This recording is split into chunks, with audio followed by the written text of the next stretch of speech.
அன்று முதல் ஆண்டு எப்படி இருந்ததோ அப்படி தான் இன்று வரை இருந்து கொண்டிருக்கிறது.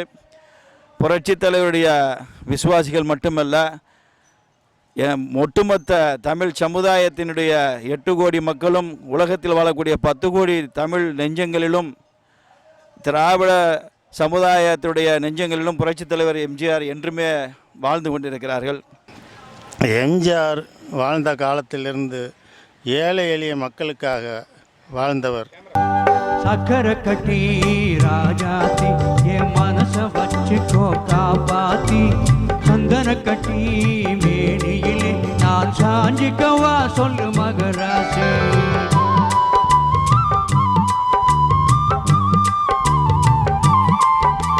சக்கரை கட்டி ராஜாத்தி என் மனச வச்சுக்கோ காப்பாத்தி, சந்தன கட்டி மேனியிலே நான் சாஞ்சிக்கவா சொல்லு மகராசி.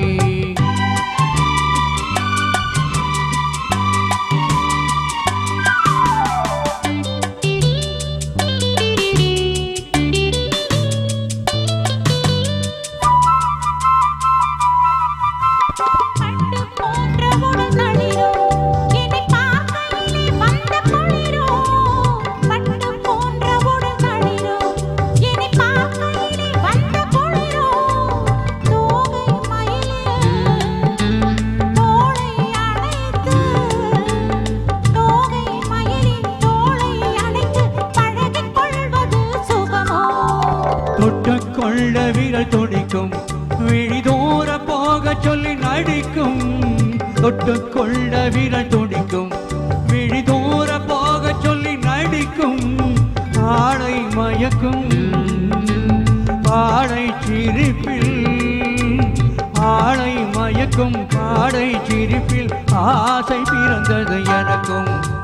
கொடுத்த மனசுக்கும் எடுத்த மனசுக்கும், கொடுத்த மனசுக்கும் எடுத்த மனசுக்கும் கேள்வி என்ன, கேள்வி என்ன, தேவையில்லை இறக்கம். அத்தை மகனே அத்தானே உன் அழகை கண்டு நான் பித்தானே, தென்றலடிக்கும் தோட்டத்திலே நான் பூத்திருக்கும் முல்லை கொத்தானே.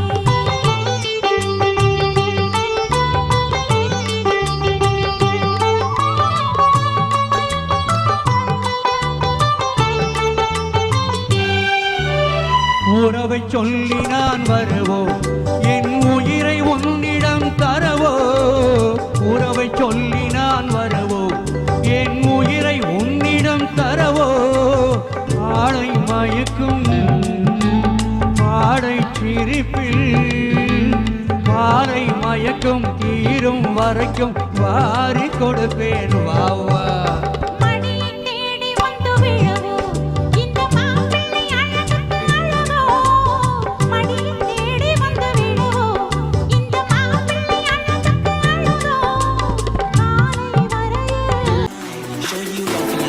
Out on Collins, I'll be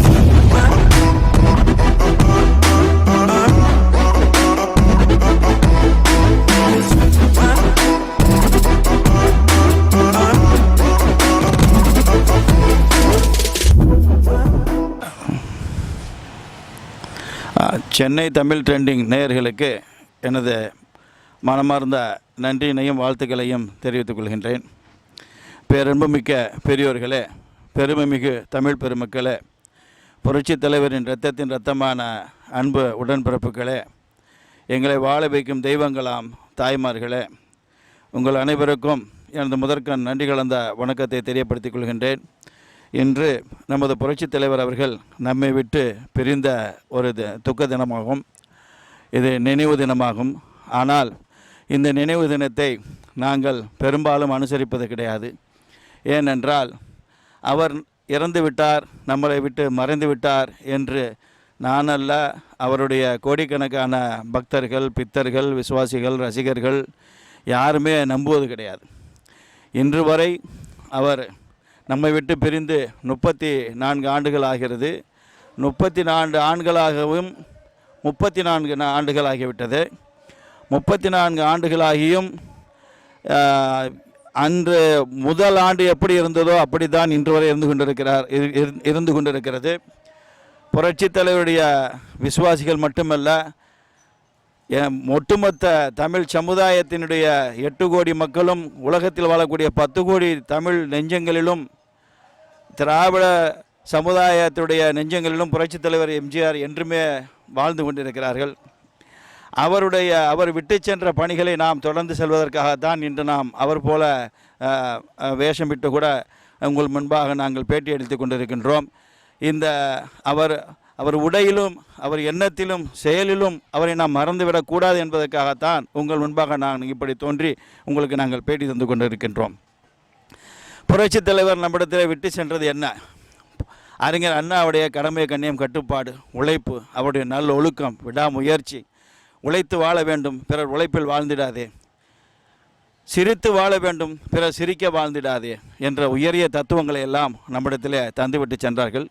அச்சம் என்பது மடமையடா, அஞ்சாமை திராவிடர் உடமையடா, 6லும் சாவு 100லும் சாவு, தாயகம் காப்பது கடமையடா என்று புரட்சித் தலைவர் எம்ஜிஆர் அவர்கள் சொன்னார்கள். அந்த அடிப்படையில் இன்று நமது தாயகமாகிய புரட்சித் தலைவர் உருவாக்கிய அறிஞர் அண்ணாவின் திராவிட கொள்கையுடன் உருவாக்கப்பட்ட அனைத்து இந்திய அண்ணா திராவிட முன்னேற்றக் கழகம் இன்று சில ஊழல்வாதிகளாலும் மத வெறியர்களாலும் ஆக்கிரமிக்கப்பட்டு இன்று சின்ன பின்னப்படுத்தப்பட்டு கொண்டிருக்கிறது. அதையெல்லாம் நாம் முறியடிக்க வேண்டும். புரட்சித் தலைவருடைய உண்மை விசுவாசிகள், புரட்சித் தலைவருடைய பக்தர்கள் அனைவரும் எம்ஜிஆர் மன்றம் என்று எப்படி புரட்சித் தலைவர் காலத்தில் உருவாக்கப்பட்டதோ அந்த எம்ஜிஆர் மன்றம் மீண்டும் உருவாக்கப்பட வேண்டும். அந்த எம்ஜிஆர் மன்றத்திலே புரட்சித் தலைவர் எம்ஜிஆருடைய பக்தர்கள், பித்தர்கள், விசுவாசிகள், ரசிகர்கள், தொண்டர்கள், தோழர்கள் அனைவருமே அந்த மன்றத்திலே ஒருங்கிணைக்க வேண்டும். ஒருங்கிணைத்து புரட்சித் தலைவர் எம்ஜிஆர் வகுத்த விதிகளை சில கயவர்கள் மாற்றிவிட்டார்கள். அந்த விதிகளை மாற்றவர்களுக்கு தகுந்த தண்டனை தர வேண்டும். மீண்டும் புரட்சித் தலைவர் எம்ஜிஆர் என்னென்ன விதிகள் உயில்களாக எழுதி வைத்தாரோ அந்த விதிகளை மீண்டும் கொண்டு வருவதற்காக நாம் அனைவரும் ஒன்றிணைந்து பாடுபட வேண்டும்.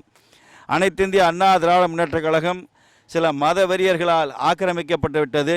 அந்த மத வெறியர்களை வெளியேற்றிவிட்டு புரட்சித் தலைவர் எம்ஜிஆருடைய திராவிட கொள்கையும் புரட்சித் தலைவர் பேரறிஞர் அண்ணாவுடைய திராவிட கொள்கையான ஒன்றே குலம் ஒருவனே தேவன், நாம் அனைவரும் ஒரு தாய் மக்கள் என்ற உயர்ந்த லட்சியங்களை நாம் மீண்டும் மனதிலே இருத்தி நம்மோடு அது சென்று விடாமல் நமது குழந்தைகள், நமது பேர குழந்தைகள் அனைவருக்கும் இந்த தத்துவங்களை எடுத்து கூற வேண்டும்.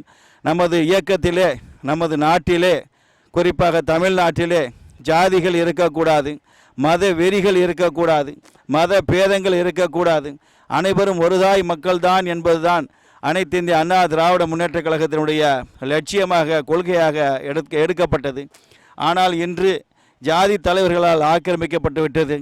இதையெல்லாம் முறியடிக்கப்பட வேண்டும் என்பதை இந்த நாளிலே, புரட்சித் தலைவர் மறைந்த இந்த நாளிலே நாம் சபதமாக இன்று நாம் எடுத்து செயல்பட்டு நமது வீட்டையும், நமது அண்ணா திராவிட முன்னேற்றக் கழகத்தையும், நமது நாட்டையும் நாம் நல்வழிப்படுத்த வேண்டும், முன்னேற்ற பாதையிலே எடுத்து செல்ல வேண்டும் என்று கூறி எனக்கு வாய்ப்பளித்த சென்னை தமிழ் ட்ரெண்டிங் யூடியூப் சேனலுக்கும் இதை பொறுமையுடன் கேட்டுக்கொண்டிருக்கக்கூடிய உங்களுக்கும் எனது மனமார்ந்த நன்றியினை தெரிவித்துக் கொள்கின்றேன். நன்றி, வணக்கம். சென்னை தமிழ் ட்ரெண்டிங் சேனலுக்கு நன்றியை தெரிவித்துக் கொள்கிறேன். பெரியோர்களே, தாய்மார்களே, தமிழ்நாட்டில் உள்ள அனைத்து மதத்தினர்களே, சிறுபான்மையினர்களே, பொதுமக்களே, விவசாய பெருங்குடி மக்களே அனைவருக்கும் நாம் எம்ஜிஆர் தொண்டன் பேசுகிறேன். எம்ஜிஆர் வாழ்ந்த காலத்திலிருந்து ஏழை எளிய மக்களுக்காக வாழ்ந்தவர். ஏழை எளிய மக்களை உயர்த்தி காட்ட வேண்டும் என்று அவர் உயிரை கொடுத்து தமிழ்நாட்டுக்கு பல நன்மைகளை செய்து வந்தார்.